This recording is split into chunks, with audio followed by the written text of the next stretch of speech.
everyone, this is English Bulk, and in this video we will discuss the question answers of chapter 2 of class 9th, The Sound of Music, and the first part of that is Evelyn Glennie. So Evelyn Glennie was the young percussionist who had demonstrated that it can be her moving and an inspiration to those who are handicapped. So Evelyn Glennie was in her 17th year when she went to Royal Academy of Music. Next question, when was her deafness first noticed? उसको जो सुना ही नहीं देता था ना, बहरी थी वो कब नोटिस हुए, and when was it confirm, और confirm कब हो गया कि सच्ची में she was deaf.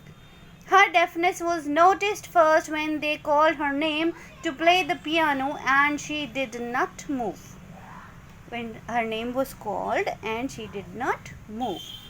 At this, it was realized that she had not heard. Next, answer each of these in 30 to 40 words. So, who helped her to continue with music? What did he or do and say? A drum player, Ron Forbes, inspired him to continue with music. Ron Forbes. नाम आपको ऐसे ही लिखना होता है बेटा, है ना, अच्छे से इसको याद करें स्पेलिंग को. A drum player Ron Forbes inspired him to continue with the music. He played the drum two different notes. उसने अलग अलग तरीके से ड्रम को बजाया. And advised her to listen through ears but through some other way. और उसको advise किया कि तुम कानों से सुनने की कोशिश मत करो म्यूज़िक को, तुम म्यूज़िक को फील करने की कोशिश करो किसी अलग तरीके से. Next, name the various places and causes for which Evelyn performs. Evelyn कहाँ कहाँ परफॉर्मेंस देती थी अपनी. Evelyn performs free concerts in prisons and hospital. Jail में और हॉस्पिटल्स में. She also give high priority to classes for young musicians. और छोटे छोटे बच्चों को भी वो सिखाती. She performs for the cause of deaf children. और मेन जो चीज़ थी वो डेफ जो बच्चे होते हैं जिनको सुनाई नहीं देता है ना, उनके लिए वो परफॉर्म करती थी. क्या सेंस है इसका कि जो भी उसकी परफॉर्मेंस से कलेक्शन होती थी ना, जो भी उसको पैसे मिलते वो सब वो उन डेफ बच्चों को डोनेट कर देती थी. चलिए नेक्स्ट क्वेश्चन, इसका एक ही क्वेश्चन है तो इम्पोर्टेंट भी है वो.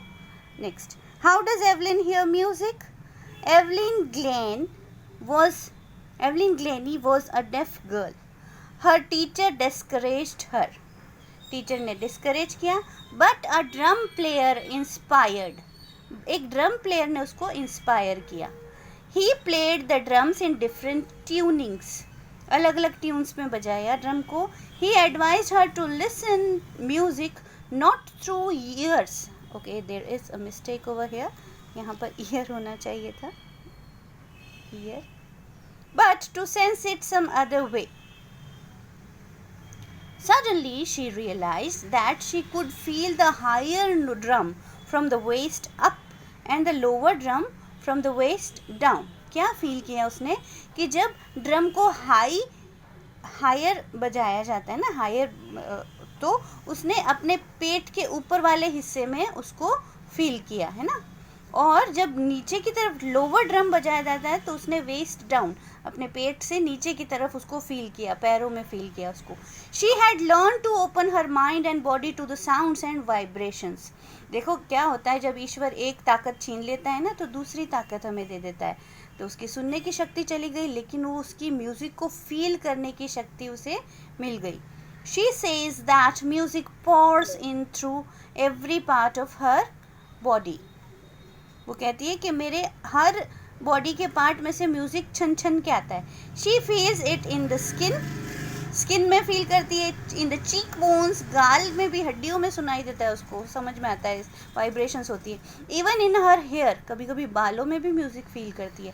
When she plays the xylophone, जब जाइलोफोन प्ले करती है, she can sense the sound passing up stick into her finger tips. अपनी फिंगर की ऐसे टिप्स पर भी उसको फील होता है. By leaning against the drums, और ड्रम के पास खड़ी हो जाती है, एकदम थोड़ा सा उसको चिपक के ड्रम को. She can feel the resonance. Resonance मतलब ये थाप है ना, रेजोनेंस फील करती है. flowing into her body. The vibrations of music reach her bare feet. और जब म्यूज़िक सुनना होता है तो अपनी चप्पल को हटा देती है, बेयर फीट खड़ी होती है और वुडन प्लेटफॉर्म पे जब बजाया जाता है ना तो बेयर फीट खड़ी होती है और वहाँ से वाइब्रेशंस को महसूस करती है अपने पैरों से. ठीक है, तो ये इंपॉर्टेंट क्वेश्चन इसका.